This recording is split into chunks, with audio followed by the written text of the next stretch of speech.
Hai teman-teman, jumpa lagi di channel RR19 ya. Seperti biasa, sebelum memulai video kali ini, kita berdoa dulu ya. Semoga kita semua selalu diberi kesehatan yang baik dan dimudahkan segala urusan-urusannya ya.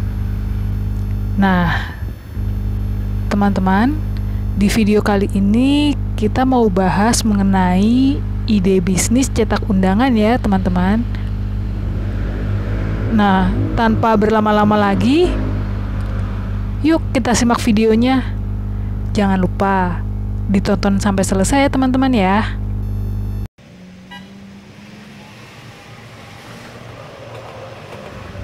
Nah, banyak sekali dari kita yang punya keresahan yang sama ya teman-teman ya.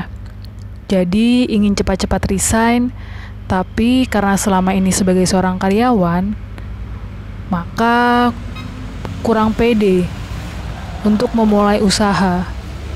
Di samping itu, ya nyata-nyata belum punya pengalaman di dunia bisnis.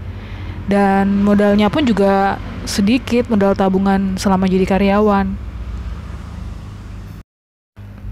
Nah, jangan sampai sebagian dari kita percaya bahwa ada bisnis yang bisa dijalankan tanpa modal. Kalau menurut saya pribadi sih sepertinya tidak ada ya. Pasti harus ada modal yang dikeluarkan. Entah itu mungkin uang atau waktu atau tenaga, pasti ada. Seperti itu ya teman-teman ya. Nah, jika nyatanya teman-teman memiliki modal yang minim, tetapi sangat ingin sekali berbisnis, mungkin dengan memulai usaha cetak undangan rumahan bisa menjadi solusi bagi teman-teman. Nah, untuk video kali ini pembicaraan kita akan kita fokuskan ke bisnis tersebut ya teman-teman ya.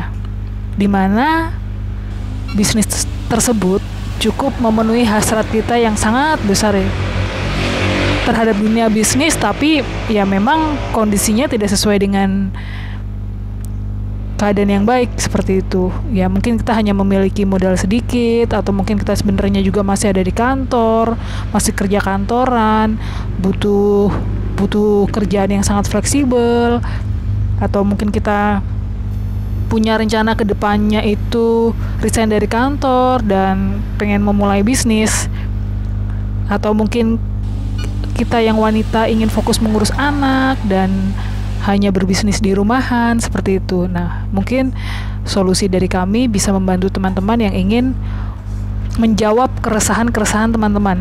Seperti itu ya. Nah, langsung saja ya pada intinya ya teman-teman ya. Mengenai alat dan bahan yang harus teman-teman miliki ketika pertama kali memulai usaha cetak undangan adalah laptop atau komputer ya teman-teman ya. Salah satunya ya, supaya teman-teman menjadi mudah pada saat mendesain undangannya teman-teman. Gitu, bisa salah satunya. Dan jangan lupa juga sudah diinstal aplikasi ya teman-teman ya untuk mengedit ya. Bisa menggunakan CorelDRAW atau Adobe Photoshop teman-teman. Seperti itu. Di samping itu pula, teman-teman juga sudah harus rajin mengumpulkan sebanyak-banyaknya desain undangan untuk bahan referensi teman-teman ketika teman-teman mulai mendapatkan pesanan undangan, seperti itu. Mulai sebanyak-banyaknya mengumpulkan sebisa mungkin, sebisa teman-teman bisa lakukan, seperti itu ya. Atau jika teman-teman masih sangat awam dengan dunia desain, mungkin teman-teman bisa beralih untuk membeli desain undangannya dalam bentuk file yang bisa diedit. Itu bisa langsung ke marketplace. Jadi nanti teman-teman tinggal menambahkan poin-poin apa saja yang diperlukan dalam undangan tersebut, seperti itu. Tapi desain undangannya sudah ada seperti itu teman-teman. Jadi lebih mudah menjalankannya. Namun jika teman-teman sudah berpengalaman, berarti ya bisa langsung eksekusi, desain langsung undangannya sesuai dengan pesanan customernya. Seperti itu ya teman-teman ya. Nah, bagaimana jika teman-teman betul-betul memiliki modal yang sangat-sangat minim bahkan tidak bisa untuk menyediakan laptop atau komputer dan tidak bisa membeli di marketplace. Lantas apa solusinya teman-teman? Nah, ini adalah hal yang saya alami dulu teman-teman ketika saya ingin memulai dunia bisnis seperti itu. Jadi solusinya adalah saya menjalin kerjasama dengan percetakan teman-teman, dengan percetakan undangan. Saya memberikan penawaran lalu menjalin kerjasama dengan mereka. Nah, teman-teman bisa mengajukan proposal penawaran ke pihak percetakan tersebut, seperti itu. Mungkin sebelumnya teman-teman sudah harus mempunyai kartu nama, seperti itu, supaya untuk meyakinkan pihak percetakannya teman-teman. Jika memang teman-teman serius ingin menjalin kerjasama dengan pihak percetakan tersebut, seperti itu. Di sini teman-teman bisa seperti reseller teman-teman, atau yang mencarikan customer seperti itu, dimana dalam negosiasi tersebut teman-teman juga menyampaikan bahwa meminta harga yang lebih murah dari harga yang biasa dijual oleh pihak percetakan tersebut. Tujuannya adalah supaya teman-teman memiliki keuntungan dari proses kerjasama tersebut, seperti itu. Karena tentunya ketika mengawali bisnis seperti yang sudah saya bicarakan di awal tadi, bahwa tidak ada bisnis yang tidak memiliki modal atau tanpa modal. Pasti ada pengorbanan-pengorbanan yang kita berikan. Jika tidak berbentuk uang, mungkin berbentuk waktu atau tenaga, seperti itu. Nah, poin di sini adalah jika teman-teman bermodal minim, maka teman-teman juga harus mengeluarkan tenaga dan waktu, seperti itu. Dalam negosiasi ini, saran dari saya, teman-teman jangan terlalu mendominasi mengenai harga yang ditentukan oleh pihak percetakan. Tetapi, teman-teman bisa mengajukan penawaran terbaik atau dibicarakan bagaimana baiknya. Yang terpenting, teman-teman mendapatkan harga khusus yang lebih murah agar teman-teman bisa mengambil selisih keuntungan dari harga undangan tersebut. Seperti itu. Nah, jika pada akhirnya teman-teman memilih untuk cara terakhir atau menjalin kerjasama dengan pihak percetakan, tentunya teman-teman harus banyak belajar atau menggali, seperti itu. Karena jika kita berbicara usaha yang lebih mengutamakan media kertas, maka teman-teman juga harus mengetahui beberapa jenis kertas yang ditawarkan oleh pihak percetakan yang teman-teman ajak untuk kerjasama tersebut, supaya ketika teman-teman membicarakan hal ini ke konsumen atau customer, menawarkan produknya, teman-teman juga sudah paham seperti apa jenis kertasnya, bagaimana kelebihannya, dan apa saja yang menjadi kekurangannya, seperti itu. Tentunya semakin variatif jenis kertas yang dijual oleh pihak percetakan, maka semakin bagus teman-teman, karena tentunya teman-teman bisa lebih banyak memberikan pilihan kepada calon customer ya, atau mungkin bahkan teman-teman bisa merekomendasikan pilihan jenis kertas tertentu kepada calon customernya, seperti itu. Jadi teman-teman bisa lebih meyakinkan customernya, seperti itu. Dan jangan lupa bekali diri kalian dengan pengetahuan mengenai jenis-jenis kertas tersebut ya. Nah, dalam proposal kerjasama atau penawaran, atau mungkin ketika sampai di tahap negosiasi dengan pihak percetakan, teman-teman pastikan hal-hal terkait proses pengemasan dan pengiriman barang itu sudah dibahas di dalamnya, seperti itu. Bagaimanakah proses pengiriman barangnya? Apakah perlu teman-teman yang mengambil, ataukah menggunakan jasa ekspedisi, ataukah menggunakan kurir dari percetakan tersebut? Hal tersebut dipastikan sudah dibicarakan dengan pihak percetakan supaya tidak terjadi kesalahpahaman teman-teman. Terutama kesalahpahaman mengenai margin ya teman-teman ya, supaya kerjasama menjadi lebih jelas berapa margin bersih yang teman-teman terima, seperti itu. Kemudian juga masalah pengemasannya. Apakah biaya yang ditawarkan oleh pihak percetakan sudah termasuk biaya pengepakan, pengemasan atau belum, seperti itu. Itu juga perlu teman-teman pastikan di awal pada saat negosiasi atau pada saat pengajuan proposal, teman-teman. Termasuk sistem laminasi yang digunakan. Apakah menggunakan laminasi jenis doff atau glossy, teman-teman. Karena harganya pun juga akan berbeda tentunya. Seperti itu. Karena efek dari laminasi tersebut juga berbeda, seperti itu. Kalau doff itu undangannya tampak sedikit lebih tebal, kalau glossy undangannya akan sedikit lebih mengkilap. Nah, ini juga berbeda harganya, teman-teman. Kemudian tebal tipisnya undangan, tebal tipisnya kertas yang digunakan, itu juga termasuk berpengaruh dalam harga, penentuan harga, teman-teman. Jadi jangan lupa hal tersebut juga ditanyakan kepada pihak percetakannya supaya tidak terjadi kesalahpahaman juga, teman-teman. Seperti itu. Jika teman-teman memilih cara yang ketiga, tentunya cara ini adalah cara yang paling efisien dari sisi budget ya, teman-teman ya. Karena cara ini tentunya teman-teman tidak perlu mengeluarkan modal uang yang cukup besar, teman-teman ya. Seperti itu, sehingga teman-teman bisa menyimpan uangnya untuk proses modal membangun atau mengaplikasikan bisnis cetak undangan sendiri di rumah ya, teman-teman ya. Tentunya jika teman-teman sudah memiliki pengalaman dan sudah memiliki cukup budget untuk membuka bisnis sendiri, tentunya hasil yang diperoleh pun juga lebih besar, seperti itu, karena keuntungannya tidak dibagi-bagi ya, teman-teman ya. Nah, sudah jelas ya, teman-teman ya, untuk penjelasan mengenai alat dan bahan yang harus dimiliki ketika teman-teman membuka usaha cetak undangan, seperti itu. Dan bagaimana solusinya apabila tidak memiliki alat tersebut, seperti itu. Oke, selanjutnya kita lanjutkan ya, teman-teman ya. Nah, yuk masuk peralatan kedua yang wajib dimiliki ketika teman-teman ingin membuka usaha cetak undangan di rumah. Nah, alat kedua tersebut adalah printer. Seperti itu, teman-teman.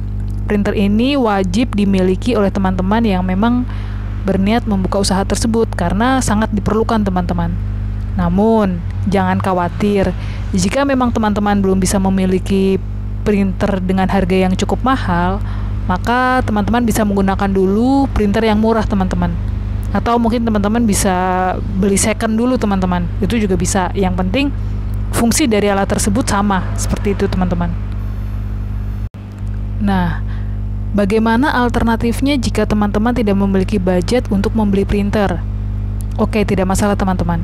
Teman-teman bisa menjalin kerjasama dengan pihak fotokopi, teman-teman. Karena biasanya pihak fotokopi itu juga memberikan layanan percetakan undangan, teman-teman.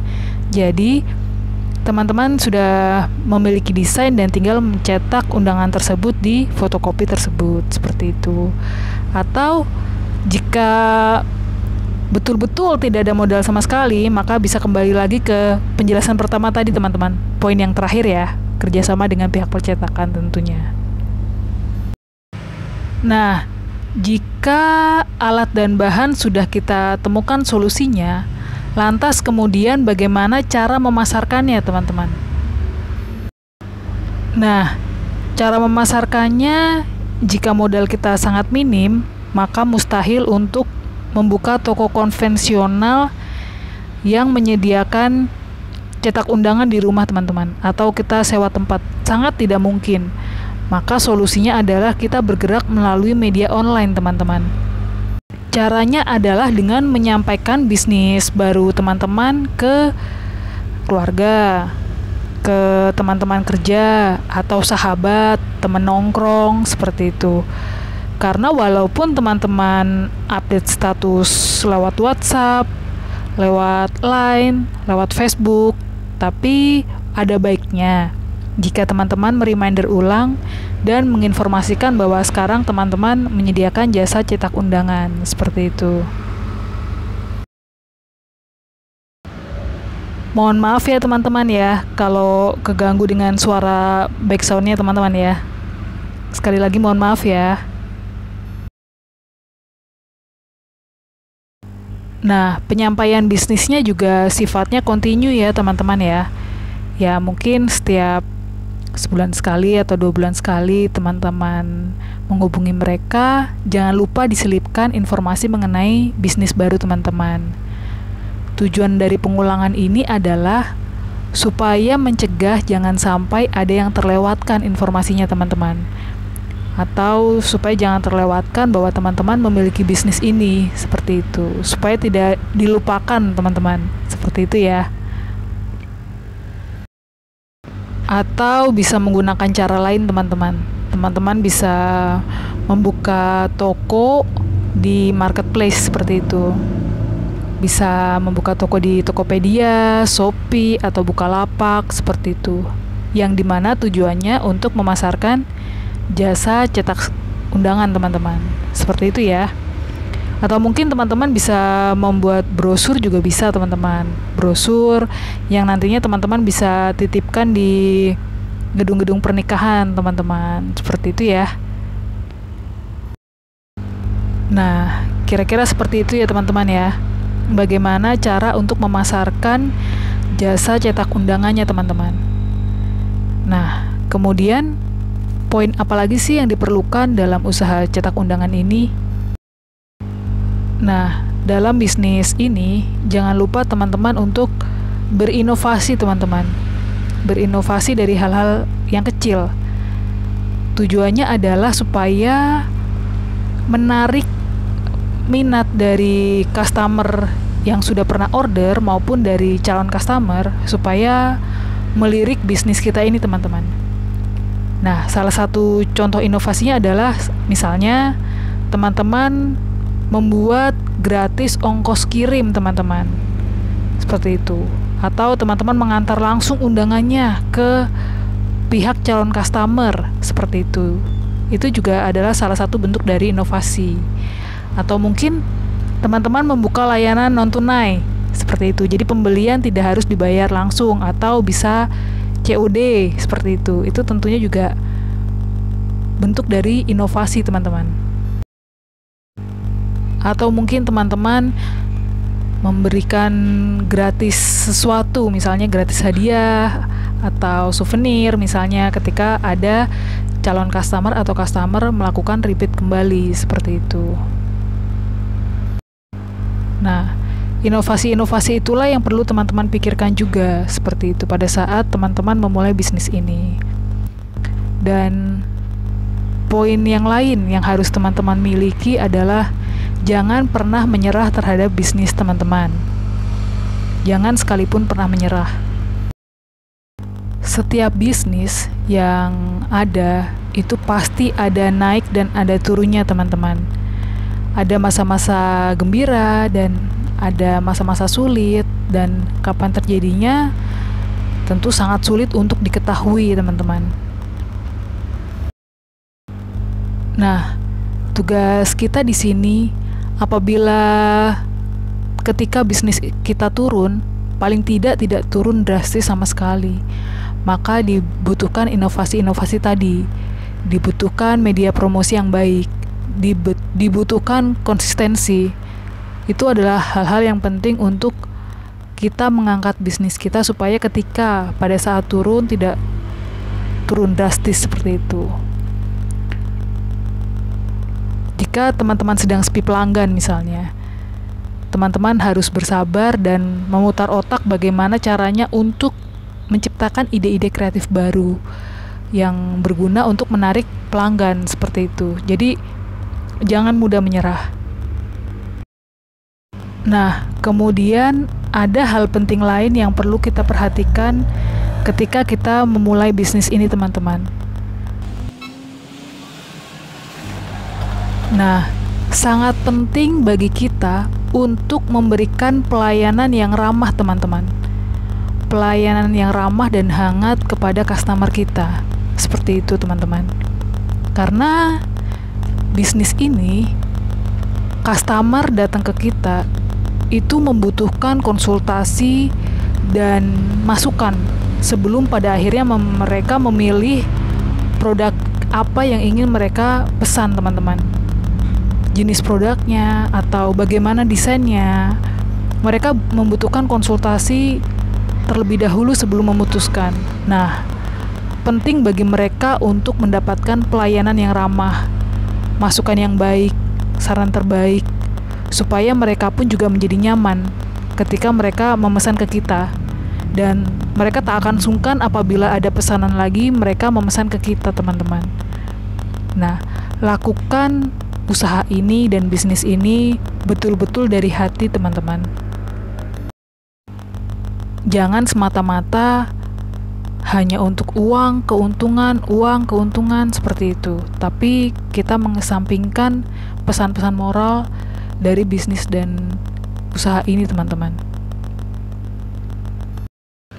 Nah, teman-teman, ini saya kasih contoh bentuk cetak undangan rumahan ya, teman-teman ya, yang kami buat. Contohnya seperti ini nih, teman-teman. Nah, ya, seperti ini ya teman-teman ya, contoh undangan yang kami buat ya. Seperti ini. Jadi ada yang tipis, juga ada yang tebal, seperti itu teman-teman. Oke teman-teman, sekian video dari kami ya. Agak panjang ya ini durasinya teman-teman ya. Seperti itu. Nah, mohon maaf apabila selama pembuatan video ini masih banyak kekurangan dari kami seperti itu. Backsoundnya masih berisik ya teman-teman ya. Mohon maaf, tapi kami akan berusaha agar setiap videonya semakin baik dari hari ke hari. Seperti itu teman-teman ya. Terima kasih banyak untuk teman-teman yang sudah menyaksikan video ini sampai selesai. Semoga video ini bermanfaat bagi kita semua ya teman-teman ya.